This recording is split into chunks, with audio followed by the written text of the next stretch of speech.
오늘은 일반값과 호도법에 대해서 공부할 겁니다. 일반값과 호도법은 우리가 기존에 알고 있는 가게 크기를 모든 실수로 확장하기 위한 개념인데요. 그럼 어떻게 일반값과 호도법을 통해서 가게 크기를 모든 실수로 확장할 수 있는지 오늘 한번 같이 알아봅시다. 자, 일반각은 각의 크기를 표현하는 방법입니다. 우리가 기존의 각은 0도에서부터 360도까지를 표현했었죠. 이렇게 우리는 이에 대한 이제 고정관념을 좀 깨야 될 필요가 있어요. 이제 첫 번째, 어떤 고정관념을 빼야 되냐? 이제 각의 방향성을 고려할 겁니다. 방향성, 즉 음의 방향도 생각하자는 얘기죠. 각을 음의 방향으로 회전한다. 자, 이제 두 번째는 이제 회전수입니다. 회전수. 각의 회전수를 다시 한번 고려해 본다는 얘기죠. 자, 이게 무슨 말이냐? 그러면 각의 크기를 한번 측정해 보도록 하겠습니다. 각의 크기를 측정하려면 항상 이렇게 기준이 되는 선이 있습니다. 이 기준이 되는 선을 우리가 뭐라고 하냐면 시초선이라고 하죠. 그 다음에는 시초선을 기준으로 이렇게 움직이는 반직선이 있습니다. 얘를 우리가 뭐라고 하면 움직일 동 해서 이제 동경이라고 하거든요. 자, 그렇다면 이제 각의 크기는 뭐냐면 요 시초선이 기준이 되는 선이라는 뜻이고, 요 기준이 되는 선으로부터 동경 OP가 요 회전한 양을 우리가 각의 크기라고 하죠. 이 각의 크기를 알파도라고 해보시죠. 이 알파도는 우리가 여태까지 알고 있었던 0도에서 360도 요 사이의 각이죠. 요 각 알파를 방향성과 회전수를 고려해서 다르게 한번 표현해 보자는 얘기죠. 이 각 알파를 예를 들어서 뭐 50도라고 한번 해보겠습니다. 그럼 요 각 XOP는 XOP, 자, 요 각의 크기입니다. 이 각의 크기는 우선은 50도라고 표현할 수 있을 거고, 자, 다음에 요 방향성, 이 음의 방향성을 고려해 본다는 얘기죠. 이렇게 OX를 기준으로 이렇게 시계 반대 방향일 때는 50도, 이게 플러스 50도라고 표현하지만 요 OX 시초선을 기준으로 시계 반대 방향을 생각해 보자는 얘기입니다. 이렇게 도는 거를 생각해 보자는 얘기죠. 이렇게 돈다면 여기는 50도니까 요 각의 크기는 360도에서 310도겠죠. 그런데 이 방향이 자, 시계 반대 방향을 플러스로 표현하고 지금 여기는 이제 시계 방향이기 때문에 요 각의 크기를 마이너스 310도로 표현하자는 얘기죠. 요 각 XOP를 50도라고도 표현할 수 있고, 시계 방향으로 돈다면 얘를 마이너스 310도로도 표현할 수 있는 겁니다. 자, 다음에 요 회전수를 고려한다면 요 OX 시초선을 기준으로 얘가 지금 이렇게 한 바퀴를 돌았습니다. 한 바퀴를 돌고 다시 요 위치에 올 수도 있겠죠. 자, 빨간색 라인을 통해서 이렇게 한 바퀴를 돌고 요게 오더라도 요 동경 OP의 위치는 같습니다.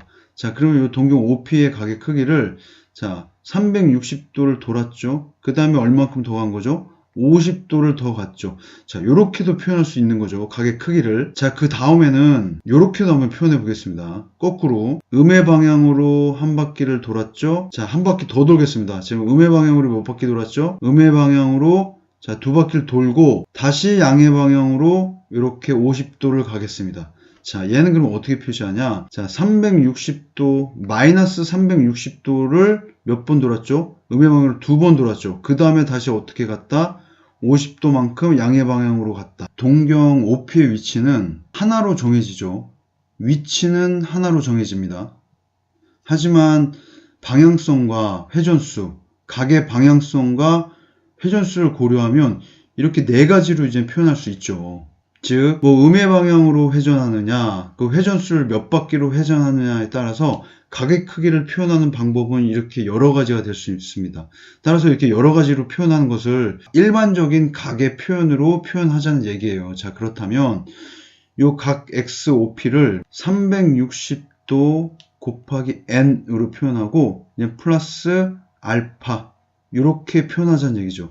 여기서 요 n의 의미가 뭐냐면 요 n은 정수가 되는 겁니다. 정수. 따라서 뭐 양의 정수도 될 수 있고 음의 정수가 될 수 있겠죠. 양의 정수라면 시계 반대 방향으로 몇 번 회전한다의 의미고, n이 만약 음의 정수라면 시계 방향으로 몇 번 회전한다, 이런 그런 의미가 될 겁니다. 얘인 경우는 n 값이 뭐인 거죠? n 값이 0인 것이고, 얘인 경우는 n 값이 뭐인 것이죠? 마이너스 1인 것이죠. 마이너스. 얘인 경우는 n 값이 뭐인 거냐면 1인 경우고, 자, 얘는 요 n값이 뭐인 거죠? 마이너스 2가 되는 거죠. 얘는 다시 표현한다면 360 곱하기 마이너스 2 더하기 50이기 때문에 요 n값을 마이너스 2로 표현할 수 있는 겁니다. 자, 이렇게 우리가 동경 OP의 위치는 하나로 정해지지만 이 OP의 가계 크기를 이렇게 일반각으로 표현함으로써 우리가 기존에 알고 있었던 0도에서 36도, 우리가 지금 각은 이렇게 다뤄왔지만 일반각의 개념을 도입함으로써 이제 모든 실수로 확장이 된 거죠. 이제 마이너스 무한대부터 무한대까지 이제 모든 실수로 확장해서 표현할 수 있게 된 겁니다. 이게 바로 일반각의 핵심 개념이죠. 자, 이젠 호도법으로 넘어가도록 하겠습니다. 호도법이란 뭐냐면 우리가 기존에 있었던 60분법으로 각의 크기를 표현했었죠. 뭐 예를 들면 30도, 60도, 또 뭐 90도 이런 각을 단위로 표현하냐면 라디안이라는 단위로 이제 각을 표현하는 겁니다. 자, 이제 어떻게 표현하느냐 한번 보시죠. 자, 이렇게 원이 있고 요 원의 반지름은 R이 되겠습니다. 그 다음에 원의 반지름과 길이가 같은 호의 길이를 한번 그려보는 겁니다. 자, 이렇게 그렸습니다. 그렇다면 얘는 지금 자, 요 호의 길이가 자, R이라고 합시다.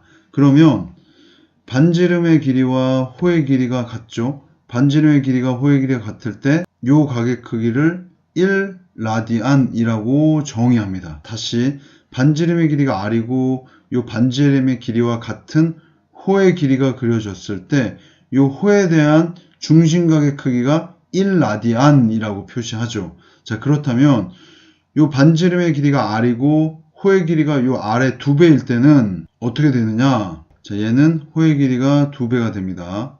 요렇게. 자, 얘가 호의 길이가 2배가 될 때, 즉, 요 놈이 2R이 될 때. 자, 그렇다면 요 호에 대한 중심각의 크기는 2라디안이 되죠. 2라디안이 됩니다. 자, 조금 더 가보죠. 만약에 그러면 반원에 대한 중심각의 크기는 어떻게 될까요? 반원에 대한 중심각의 크기는 자, 반원은 요런 호의 길이가 될 거고, 자, 얘는 이제 넓이가 어떻게 될까요? 우리가 지금 원주, 반지름의 길이가 R인 원주는 2파이 R이기 때문에 요 반원의 길이는 파이 R이 되겠죠. 자, 그렇다면 요 호의 길이는 반지름의 몇 배인가요? 얘는 R이기 때문에 1배, 얘는 지금 2R이기 때문에 2배, 얘는 지금 파이 R이니까 몇 배? 파이배가 됩니다. 파이배. 요 중심각의 크기, 반원의 호의 길이에 대한 요 중심각의 크기는 요 반지름 R의 파이배이기 때문에 요 각의 크기는 파이가 되는 거죠. 이제 얘를 중심으로 우리가 이제는 60분법을 호도법으로 바꿀 수 있는 겁니다. 요 파이가 호도법으로 이제 파이 라디안이 되는 거죠. 우리가 보통 라디안은 이제 생략해서 표현할 수 있고요. 호도법으로 파이는 60분법으로 표현했을 때는 180도가 되는 거죠. 즉 파이 라디안은 180도와 같은 겁니다. 자, 그렇다면 연습을 한번 해보도록 하죠. 이 파이는 자, 요거의 반이니까 얘는 지금 90도가 될 거예요. 자, 그렇다면 만약에 45도는 뭐가 될까요? 4분의 파이제. 얘 또 반이니까요. 자, 그러면 30도는 뭐가 될까요? 30도는 90도의 3분의 1이죠. 그러면 2분의 파이의 3분의 1이니까 자, 얘는 6분의 파이가 될 것이고, 자, 60도를 한번 해볼까요? 자, 60도는 30도가 6분의 파이기 때문에 그거의 2배니까 6분의 파이 곱하기 2면 얘는 이제 3분의 파이가 되겠죠. 자, 이렇게 우리가 60분법의 각들을 이제 호도법으로 자연스럽게 표현할 수 있어야 됩니다. 자, 이렇게 이 파이가 180도라는 걸 기준으로 여러분들은 여러 가지 교재에 나와 있는 이 60분법을 호도법으로 표현하는 연습을 많이 해주시고 이제 능숙능란하게 잘 익숙해질 수 있도록 이제 많은 연습을 하기 바랍니다. 자, 이제는 강의를 정리하자면 우리가 이제 일반각과 호도법에 의해서 기존에 배웠던 각의 크기를 이제 모든 실수로 이제 확장할 수 있게 된 겁니다. 일반각이라는 걸 통해서 이제 각의 크기를 마이너스 무한대에서 무한대로 표현할 수 있게 되었고, 그 다음에 이제 호도법이라는 걸 통해서 60분법을 라디안으로 표현한 거죠.